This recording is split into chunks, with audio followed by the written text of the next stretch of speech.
कांदा हे आपल्या देशातील एक अत्यंत महत्त्वाचं पीक. अनेक शेतकऱ्यांचा संसार, प्रपंच, त्यांच्या मुलांची शिक्षण, मुलींची लग्न, सर्व आर्थिक व्यवहार या पिकावर अवलंबून असतात. याच कांद्याच्या पिकाच्या रोजगारावर अनेक मजुरांची घरं चालतात. देश स्वतंत्र झाल्यापासून अनेक सरकारे आली गेली, परंतु एकाही सरकारने कांद्याला हमी भाव दिला नाही. त्यामुळे कांदा उत्पादक शेतकरी हा नेहमीच अडचणीत सापडत आलेला आहे. याच कांदा उत्पादक शेतकऱ्यांच्या प्रश्नावर प्रकाश टाकण्याचा भारतीय कांदा उत्पादक महासंघ फेडरेशन यांनी ऐका हो ऐका या कार्यक्रमाच्या माध्यमातून केलेला हा एक छोटासा प्रयत्न.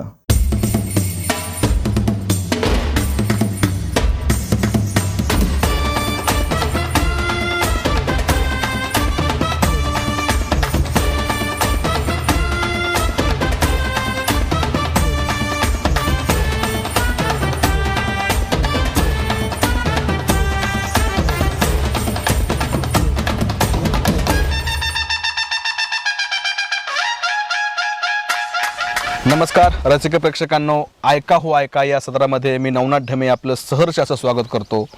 तर तुम्हाला माहिती आहे की सध्याला ऐका हो ऐका या सदरामध्ये आपण कांदा उत्पादक शेतकरी, त्यांच्या व्यथा आणि त्यांच्या अडचणी यावर आपण बोलतोय. आजची जी मुलाखत आहे प्रगतशील बागायतदार शेतकरी लक्ष्मण बापू रामदास फराटे. सर्वप्रथम तुमचं ऐका हो ऐका या सदरामध्ये मनपूर्वक स्वागत आहे. नमस्ते. तर आता कांदा उत्पादक शेतकऱ्याच्या संदर्भात आपण अनेक शेतकऱ्यांच्या मुलाखती घेतोय. तर तुम्ही देखील अनेक वर्षापासून कांदा उत्पादन करताय. तर तुमचे अनुभव चांगले वाईट आमच्या रसिक प्रेक्षकांना आणि या शेतकऱ्यांना ऐकायचे आहेत. मी हळूहळू कांद्याचं प्रमाण कमी केले. पुढची पिढी शहराकडे जायला लागली. मुलं बरोबर, प्रत्येक जण आता शहराकडे थोडं का होईना शेती सोडून करायचं म्हणतात. शेती नको अशी पुढच्या पिढीची धारणा झालेली. कारण हे आयुष्यातले चढ उतार वडिलांच्या आजोबांच्या त्यांनी पाहिलेत. मग हमी नाही ना, ह्याच्या दुष्काळाला सामोरं जायचंय, कधी अतिवृष्टीला सामोरं जायचंय आणि कधी सगळं करून आलं तर बाजारभावाला सामोरं जायचंय. तिन्ही वेथातून त्याला सुटायचे, त्याला ते नकोच आहे. आणि मग त्याला वाटतं बो हे चाललंय जुनं चढू द्या. या कांदा उत्पादनामध्ये 5 वर्षातून 1-2 वेळेस बाजार सापडतो आणि 3 वर्षे लॉस मध्ये जाते. डमे साहेब, गेल्या वर्षीचं 2025 साल शेतकऱ्यांना निव्वळ तोट्याचं आहे. म्हणजे कांदा पूर्णपणे नासल्या वाखारी. आता हे जागतिक टेम्परेचर वाढलंय, वाखारीत सकट कांदा टिकत नाही. आम्ही गेल्या वर्षी पाहिलं, जो वाखारीत टाकताना बाजारभाव होता तो 3 महिन्यांनी त्योच आणि 4 महिन्यांनी त्योच होता. लोकांनी अपेक्षा ठेवली की आता वाढन मग वाढन. बाजारभाव काही वाढले नाहीत आणि कांदा उत्पादक गेल्या वर्षी पूर्णपणे तोट्यात. म्हणजे तुमचं 10 एकर जर क्षेत्र पकडलं कांद्याचं, एकरी 80,000 रुपये तुमचं एकरी पकडलं तर 8-10-80 म्हणजे जवळजवळ तुमचं 8 लाख रुपये खर्च झाला. त्यातून तुम्हाला आले किती?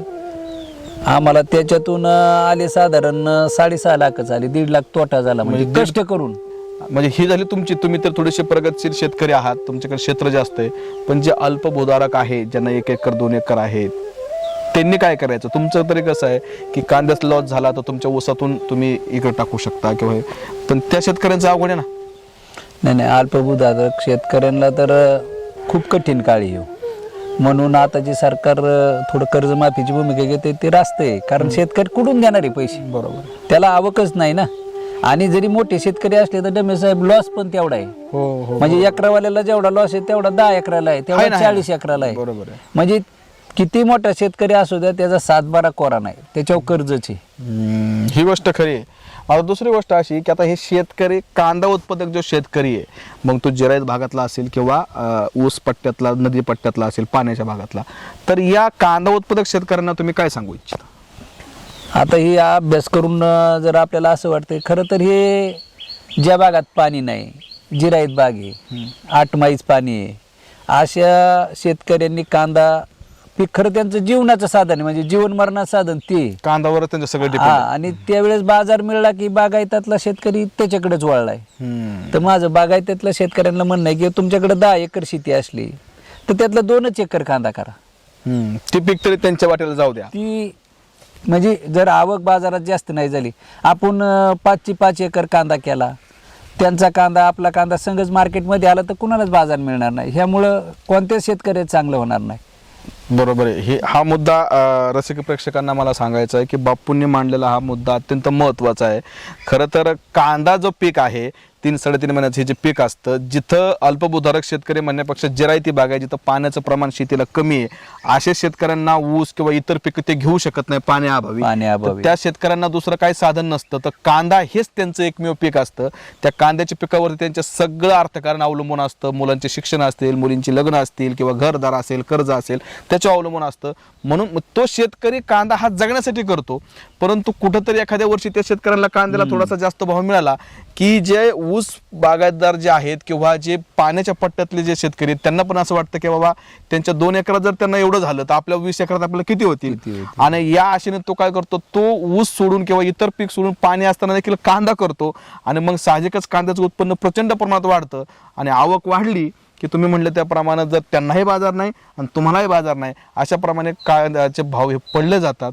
तर बापू म्हणले त्याप्रमाणे जे पाण्याचे शेतकरी आहेत, ऊस बागायतदार शेतकरी आहेत, त्यांना बापूंची विनंती आहे तुम्ही कांदा करा, पण थोडा कमी करा, जेणेकरून आवक जास्त वाढणार नाही आणि जिरायती भागातल्या लोकांना त्याचा फायदा होऊ शकतो किंवा सर्वच कांदा उत्पादक शेतकऱ्यांना फायदा होऊ शकतो. कांदा उत्पादक शेतकरी जो आर्थिक सक्षम होत नाही ह्याला काही कारण आहेत.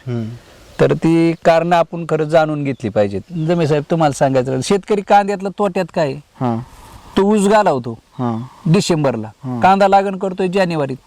जो शेतकरी संक्रांतीनंतर कांदा लागण करीन ना, त्यांनी समजायचं तोटाच आहे. मग सरकार त्याला काय करू शकणार नाही. आपली बुद्धी शेतकऱ्यांनी वापरली पाहिजे. बरोबर. दोन्ही गोष्टी डिसेंबरच्या आत कांदा करा, नंतर उन्हाळी पिकं घ्या, भुईमुग आहे, तेलबिया आहेत, आपल्याला तेल आयात करावं लागते, निर्यात येऊ ना आपण. फक्त हे शासनाने कृषी विभाग जागृत करा, हे होणार आहे. तर शेतकरी म्हणतात की आमच्या मालाला भाव नाही, म्हणजे तुम्ही पण आता पुण्यात जर गेलं ना आता, तर सर्वसामान्य माणसाला 20, 25, 30 रुपयाच्या खाली कांद्याला तुमचा 2 रुपयाने जरी असेल तरी 20, 25, 30 रुपयाच्या खाली आम्हाला कांदा मिळत नाही, म्हणजे शहरी लोकांना. म्हणजे आणि तुम्हाला तर काय 5 आणि 10 रुपये पण भाव नाही. मग हे सगळं सरळ मधला हे वाढवतंय कोण? व्यापारीच वाढवतात ना याचा भाव. हा, म्हणजे ह्याच्यावर सरकार जसं बाजारभाव वाढव, शेतकऱ्यांना निर्यात बंद करते, हा, तसं मग आता खाणाऱ्यांना स्वस्त नाही ना. मग तेच म्हणतोय, सर्वसामान्य ग्राहकांना स्वस्त नाहीये आणि शेतकऱ्यांना फायदा नाहीये. शेतकऱ्यांना फायदा नाही आणि जो कस्टमर आहे घेणारा त्याला फायदा नाही. आता तुम्हाला डमे साहेब सांगतो, आम्ही केळी केली, काही केळी आमची 15-20 रुपयांनी गेली. त्यावेळेस बी डझनाचा भाव विक्रीला 40-50 रुपये होता. बरोबर. युद्ध सुरू झालं, केळीचे बाजार 3 रुपयावर आले, तरी सुद्धा खाणाऱ्याला 40-50चे. मग हा फरक सरकार कधी पाहणार? हो, सरकारला हीच विनंती किंवा 3 रुपये असताना तुम्ही कस्टमरला का मग खाणाऱ्यांना कमी केलं पाहिजे ना. हो, मग ह्याच्यावर जर लक्ष नाही तर शेतकरी आणि गरीब खाणारा किंवा शहरातले जे ग्राहक आहे त्याला स्वस्त नाही काही. बापू, शेवटचा प्रश्न, एवढं सगळं कांद्याचं तुम्ही सांगितलं, पार अगदी काढणीपासून लावणीपासून काढणीपर्यंतचा खर्च, मेहनत, मजूर वगैरे हे सगळं, एवढ्या सगळ्या मनस, म्हणजे हा सरळ जुगारच आहे. जुगार इतका मोठा जुगार खेळला जातो शेतकरी. बरोबर. मग आता हे सर्व येतं कुठं? विकण्यावरती. म्हणजे शेतकऱ्याला पिकवायला येतं पण विकायला येत नाही, त्याला अनेक गोष्टी कारणीभूत आहेत. तर तुमच्या मालाला भाव देणं हे शेवटी काम सरकारचं आहे. तर सरकार मायबापला तुम्ही काय सांगू इच्छिता? दमे साहेब, आपण तसा विचार केला तर हा नाशवंत मध्ये येतं. म्हणजे हे नाशवंत आहे. सरकारने जरी ही ठेवायचं म्हणलं तरी ही नाशणारी वस्तू आहे. बरोबर. सरकारने फक्त काय केलं पाहिजे, समजा जास्त बाजार मिळत असला, मध्ये कांदा 70 रुपये किलो झालता. हो. आणि आता किती आहे? 7 रुपये. किती डिफरन्स? आता हा डिफरन्स फक्त सरकारने लक्षात घेतला ना, तुम्ही 70 झाला ना त्याला 250 द्या ना. बरोबर. म्हणजे 250 हमी भाव दिला, 200 दिला, वरचा सरकारने एक निधी उपलब्ध करावा, आपत्कालीन निधी, म्हणजे शेतकऱ्यांसाठीचा. वरचा नफा आला शेतकऱ्यांना मिळण्याऐवजी त्यांनी द्या. 250चा पुढला भाव तुम्ही रिझर्व ठेवा. बरोबर. त्याच्या खाली आला तर त्यातला ही काढून त्यांना अनुदान द्या. आणि समजा शेतीचं धोरण सरकारने एकदा ठरवून दिलं ना, आता सॅटेलाइट आले, तुमचं ऑनलाईन आले, कोणत्या शेतकऱ्याला काय पीक आहे, तुमची महसूल यंत्रणा आहे, म्हणजे तलाठी दादा आहेत, कृषी अधिकारी आहेत. मग एखाद्या शेतकऱ्याला समजा 10 एकर क्षेत्र आहे तर त्यातलं 2च एकर कांदा करायला सांगा त्याला, भेटा बरोबर. तू 5-7 एकर कांदा करू नको, तू कडधान्य कर. सरकारचं नियंत्रण पाहिजे त्याच्यावरती जास्त. मग सरकारने जर हे नियंत्रणपेक्षा जनजागृती हो हो हो. जनजागृती केली आणि जर हे चढ उतार निधी स्थापन केला तर सरकारला हे शक्य आहे की बुवा आपण बाजार वाढला तर त्यातला नफा सरकारने ठेवायचा चढ उतार निधीला.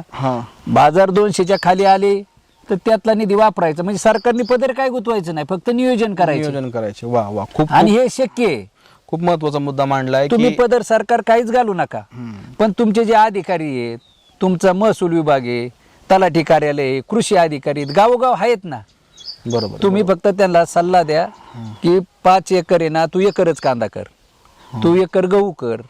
योग्य मार्गदर्शन करणं गरजेचं आहे. मार्गदर्शन केलं ना ही शेती चांगली चालणार आहे. बरोबर बरोबर. नाही, माझी देखील संबंधित जे कृषी विभागाच्या संदर्भात जे मंत्री असतील, जे अथॉराइज पर्सन असतील, जे अधिकारी असतील, जे आमचा हा व्हिडिओ पाहत असतील, की बाप्पूंनी हा अत्यंत महत्त्वाचा मुद्दा मांडलेला आहे. त्या अधिकाऱ्यांनी, त्या मंत्र्यांनी हा मुद्द्यावरती चर्चा करावी, व्यवस्थित विचार करावा आणि याचा जर विचार केला तर नक्कीच सर्व शेतकऱ्यांना, सर्व मालांना, विशेषतः कांद्याला हमीभाव ते देऊ शकतात.